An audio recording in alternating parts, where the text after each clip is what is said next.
Book 2, Chapter 4, The Homecoming. As told by Rome Ballard, at every port, every airport, every border crossing, Africa stood waiting, not as a continent, but as a living ancestor. Elders came dressed in the colors of centuries, their garments whispering stories as old as rain.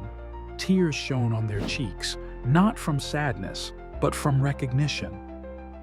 They stepped forward with hands weathered by time, palms open, hearts open, offering each returnee what the world had once stolen from them: land to build, citizenship to claim, names to restore. No interrogation, no proving themselves worthy, no shame for being lost so long.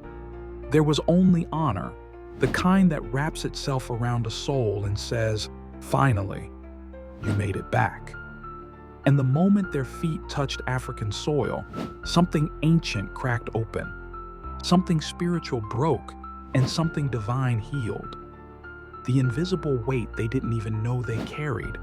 The weight of ships and chains, of silent suffering, of histories edited and identities erased, slipped from their shoulders like a discarded shroud. The breath that had been trapped beneath centuries of survival finally exhaled. Here, in the embrace of a homeland many had never seen, the wounds colonization carved into the collective psyche began to close.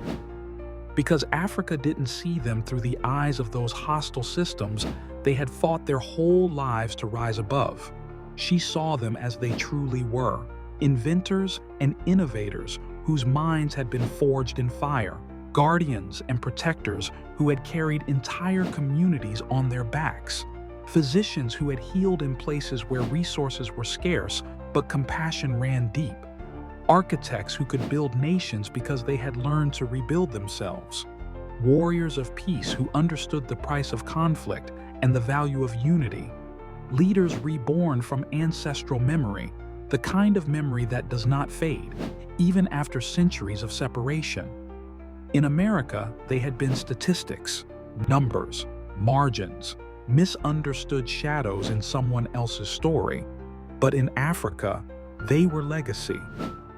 Walking continuations of a lineage interrupted but never ended.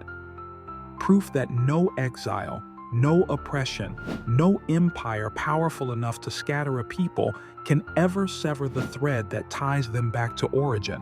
And as millions returned, not as victims, but as visionaries, Africa did not simply welcome them home. She welcomed them back into themselves. Action for every viewer.